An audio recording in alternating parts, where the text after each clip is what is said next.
Hello, you are watching Nouvel Esprit video series on the theology of the body, and this video is dedicated to Audience 10. We are your hosts, Jeremy Hossotter, and Guillermo Moreno. all right.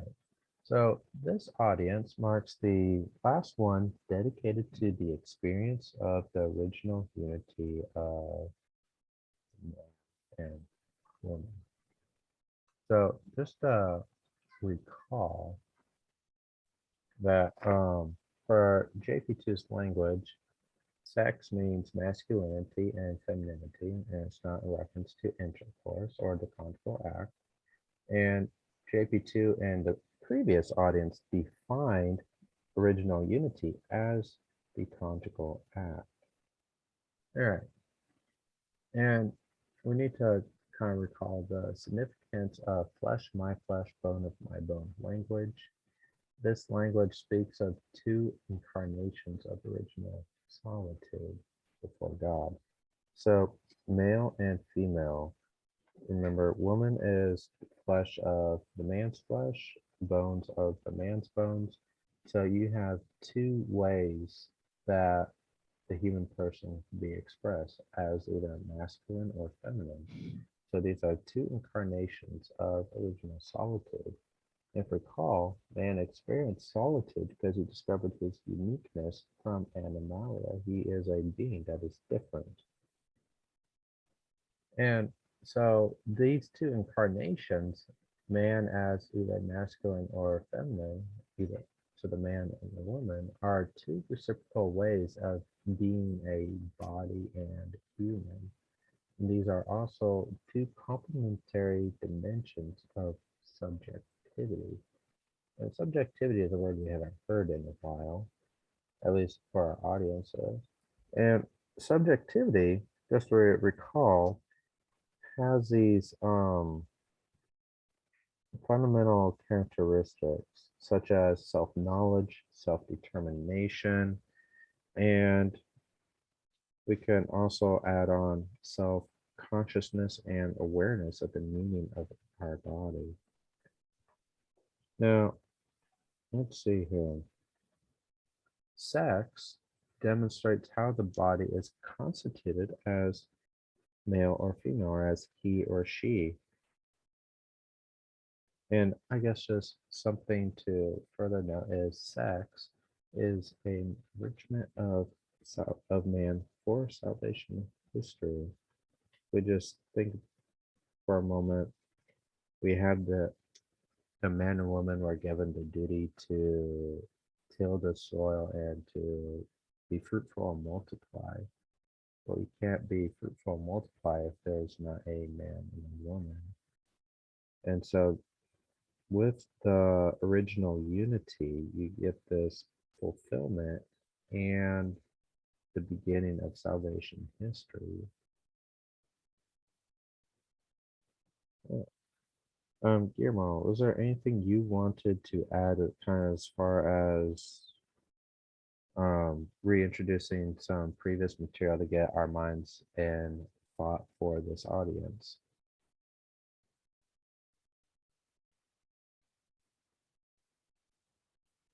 Are you there, Guillermo? Rip Guillermo. All right, let's go ahead and continue then. It said he'll be right back. Awesome.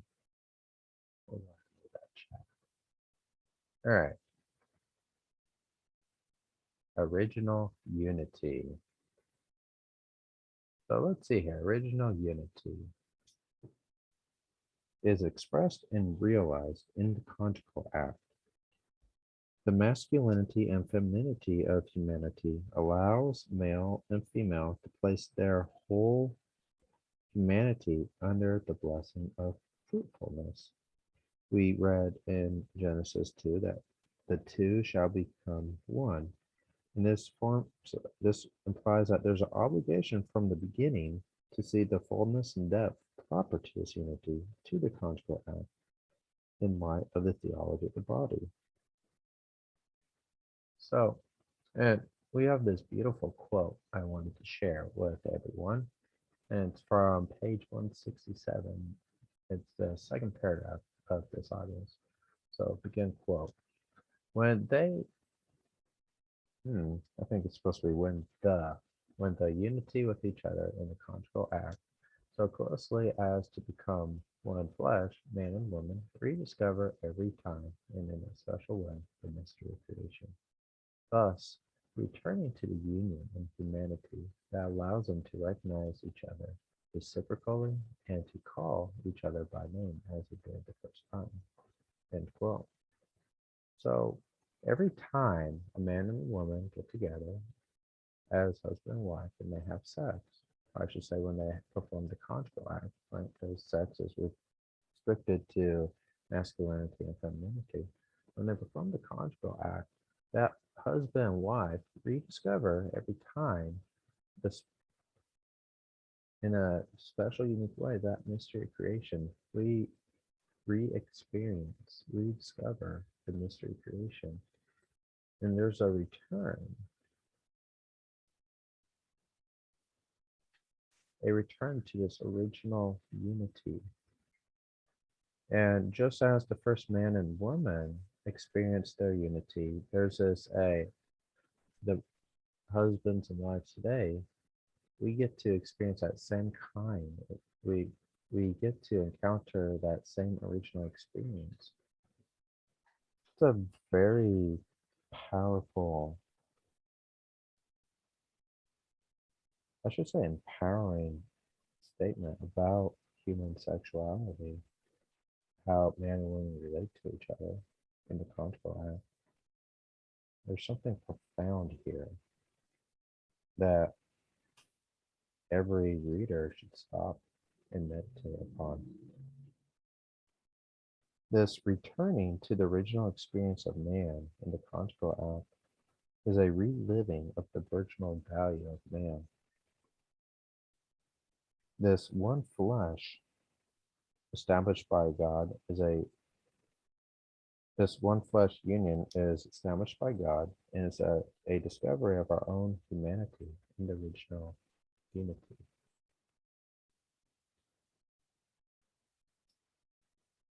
And it's also a discovery of the reciprocal attraction between the man and the woman as male and female. So our sex, our masculinity and femininity, it's more than just a power of human bodiliness because it expresses the ever new surpassing of the limit of man's solitude. This surpassing, if we follow Jake's thought here, is a taking upon oneself the solitude of the body as a second I. So in the conjugal act, through our masculinity and femininity, we enter into a one flesh union that is a communion of persons. And in so doing, we take on the, the I of the other person.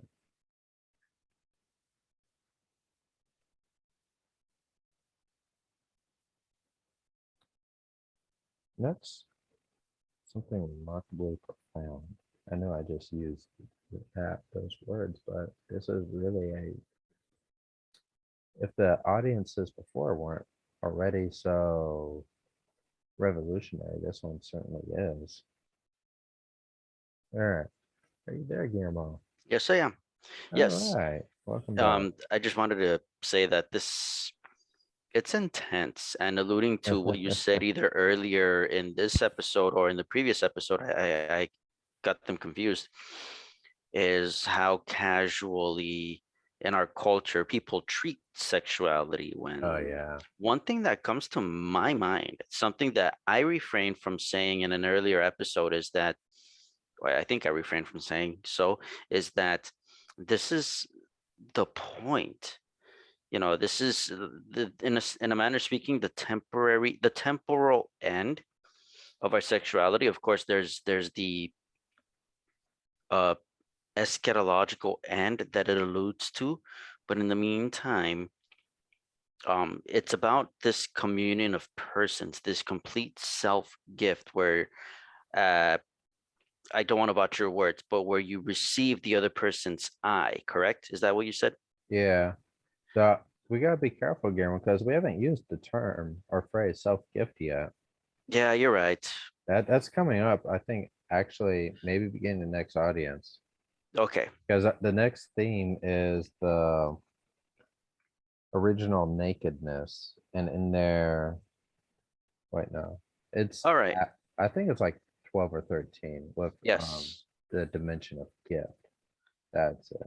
We first talked about original nakedness, then the dimension of gift. Yeah.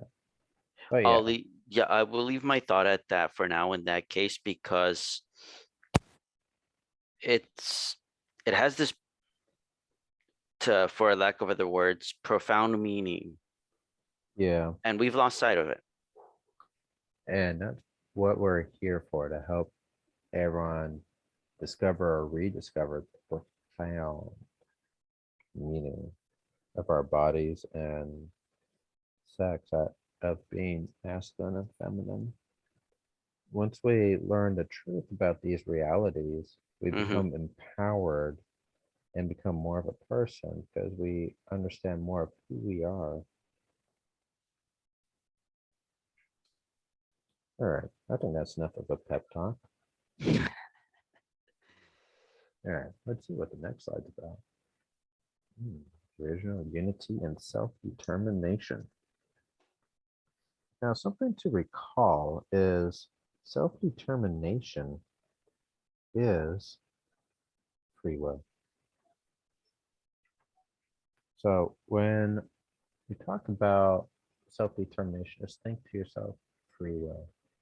So the original unity in the conjugal act is a union derived from a choice. There is a reciprocal choice of the male and female to establish this covenant between persons. So the communion of persons begins with a choice, the choice to enter into that communion. And as such, this choice expresses the self-determination, and it has its foundation, its root in our awareness of our bodies as being masculine or feminine. So the conjugal union, this communion of persons, hence will imply a awareness of the body discovered in the self-giving. There's your phrase, you know, self-giving of persons. Sweet. And, and this is going to be a new discovery of the original consciousness of the unitive meaning of the body as masculine and feminine. That's a, there's a lot going on in that sentence. A new discovery of the first man, first woman's original consciousness. Right? We have the same kind of sharing of experience. Not saying that we metaphysically have the same consciousness, but that we share it in the same kind of primordial we discover for ourselves as primordial experience. The unitive meaning of our bodies as masculine and feminine. And so every conjugal union is a renewal of the mystery of creation. A renewal wherein we rediscover the mystery of creation in its full depth and meaning. I guess there's something to add on to that, is that the first man and first woman from the beginning, Adam and Eve from the beginning, they are the model for the community of persons of all of humanity. And this is part of the meaning of Christ's appeal. So the whole theology of body began as Christ appealed to the beginning in Matthew 19. And the beginning he cites is the communion of persons of Adam and Eve. So the union of Adam and Eve is the model and the basis for our understanding of the communion of persons. Did you have anything you want to add, Guillermo, to wrap up this audience? No, I don't. I guess just looking at my notes, one last note to make is we can tease out another signification to flesh of my flesh when it comes to the woman being the flesh of the first man. And that is that wife and motherhood are going to be intrinsically tied to this idea of procreation. Procreation is going to be rooted in creation. And JP2 is going to go on to say that procreation is reproduces the mystery of creation. So not only is it grounded in creation, but it reproduces the mystery of creation. You get kind of that play on words there.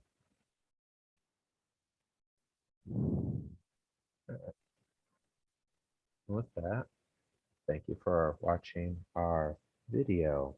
If you've been enjoying our content, please subscribe to our YouTube channel or whatever else media platforms we have. Check out our awesome website. Consider supporting us financially on Patreon. Your support financially helps us keep the lights on for our website and to purchase books and whatnot to continue making awesome content that you all love. We have a podcast. You can find it on our website, and it is on various social media platforms. Guillermo, Mhm. what social media platforms are they on again? The social media platforms that we're on are Facebook, Twitter, Facebook and Twitter. Those places. Yeah. Let's see our podcast. Let's see, it's on Buzzsprout, Google Yes. Podcasts. Oh yeah, Apple. It's on Apple. We'll have it on YouTube and Rumble and other places. You can find our podcast on probably 20 platforms. Or you can just check out the website. Pretty much if you have a favorite podcast website, it should be there. All right. Is there anything else, Guillermo? Nothing. We would just appreciate your prayers as well. Yeah. Yes. Please pray for us in our mission. Absolutely. All right. I guess this is the part where I say goodbye. Bye, everyone. God bless.